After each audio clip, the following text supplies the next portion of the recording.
As die pad voor jou lank raak, jou voete begin moeg raak, staan vas in sy woord, sy beloftes leef altyd voort. Hy roep jou by jou naam, hy los jou nooit alleen. As jy val, staan weer op, hy is die kussing onder jou kop. Goeiedag geliefde, en so is die week op die einde. Dit is Vrydag en hopelik het jy al uit die woord uit gehoor oor hoe om jou voete te vind.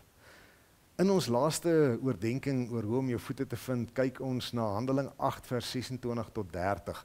Dit is 'n kort stukkie uit die geskiedenis van iemand met die naam Filippus. 'n Engel van die Here het vir Filippus gesê: "Maak jou klaar en gaan teen die middag na die pad toe wat van Jerusalem na Gaza toe loop. Dis 'n stil pad." Filippus het toe klaar gemaak en gegaan. 'n Ontmande Ethiopiër wat 'n hoë pos beklee het aan die hof van die Kandake, soos die koningin van Ethiopië genoem is, en wat haar geldsake beheer het na Jerusalem toe gekom om te aanbid. Hy was nou op pad terug en hy het sy wa gesit en lees uit die profeet Jesaja. Toe sê die Gees vir Filippus: "Gaan loop saam met daardie ba." Filippus het daarheen gehardloop en gehoor dat die man uit die profeet Jesaja lees. Hy vra toe vir hom: "Verstaan jy wat jy lees?" En ons weet wat hier gebeur het. Filippus het die geleentheid gehad om die volle evangelie van Jesus Christus aan hierdie heiden, aan hierdie onreine mens te verkondig. En daar was wins vir die koninkryk van God op daardie dag. Hoekom? Want Filippus het sy voete gevind. Dit is vir my so mooi dat hier staan. Hy het sy voete so gevind dat die engel sê vir hom, of die Gees sê vir hom: "Gaan loop saam met die wa." Filippus het soontoe gehardloop. Later lees ons dat Filippus aangetref is in Asdod, waarheen die Heilige Gees hom gevat het, en daar het hy net sulke koninkrykswerk gedoen. Hy het sy voete gevind. Hy het sy roeping in die lewe gevind. En hy was verantwoordelik vir wins in die koninkryk van God. En dit is waar die hele lewe gaan, wins vir die koninkryk van God. En ons kan by hierdie Filippus leer om vlytige voete te hê. Om as ons enigstens sinvol ons lewens wil leef, ons roeping te verstaan, ons roeping te gehoorsaam en dan te hardloop om ons roeping te volvoer. Hoe lyk ons roeping vandag, kan jy vra? Ek wil 'n baie bekende, of 'n gedeelte van 'n baie bekende teks net weer saam met jou lees. Dis Efesiërs 6. Ons ken dit baie goed. Dis die hele ding van die volle wapenrusting van God. In Efesiërs 6, hier in vers 14 en 15 lees ons die volgende: "Bly dan op julle pos, toegerus met die waarheid as gordel op julle heupe, die vryspraak van God as borsharnas en die bereidheid om die evangelie van vrede te verkondig as skoene aan julle voete."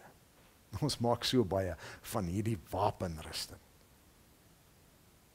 Maar het ons al ooit opgelet dat die wapenrusting voltooi word deur skoene, deur jou voete te vind? En hoe klink dit? Dit is die bereidheid om die evangelie van vrede te verkondig. Geliefdes, voordat ek en jy nie ons voete vind in die verkondiging van die evangelie van vrede nie, gaan ons maar sukkel, gaan die wêreld maar sukkel. Ons moet weer leer wat dit is om vlytige voete te hê, soos Filippus. Ons gaan nie almal sendelinge word nie, ons gaan nie almal evangeliste word nie, ons gaan nie almal predikante en pastore wees nie. Maar elkeen van ons het 'n roeping om die evangelie van vrede uit te dra, waar ons ook al kom. En wanneer ons daarmee besig is, dan vind ons ons voete. Ek weet nie aan die begin van hierdie reeksie waar jy gedink jy jou voete gaan vind nie. Ek weet nie of jy besef het dat dit hierop gaan eindig nie. Maar hier is die woordwaarheid. As jy jou voete so wil vind dat jy gees vervuld 'n verskil kan maak in hierdie wêreld, in jou eie lewe, in jou gesin se lewe, in jou werksmense se lewe, in die lewens van mense met wie jy te doen kry, dan gaan dit nie gaan oor hoe sterk jy kan staan op jou beginsels nie. Hoe sterk jy kan staan op jou taal, jou kultuur, jou teologie, of enigiets van hierdie aard nie. Alles kom terug hiernatoe. Soos Petrus uit die liefde vir Christus sy voete gevind het, in die volg van Christus, is daar vir my en vir jou een ding om te doen, om ons voete te vind, in die verkondiging van die evangelie van vrede. Ons het vrede nodig. Die wêreld het nog nooit vrede nodig gehad, soos nou nie. Ek en jy kan die wêreld help, om die voete te vind. Maar dan moet ons voete vind, in die verkondiging van die evangelie van vrede. Mag jy vlytige voete hê, in die verkondiging van die evangelie van vrede. Shalom. O, Here, wees my lig, wees my krag. Elke asem wat ek neem, behoort aan U alleen. Mag die Here jou seën, mag hy jou bewaar.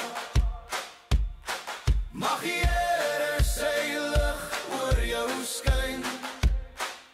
Mag hy jou genadig wees, mag hy jou vrede gee. Mag die Here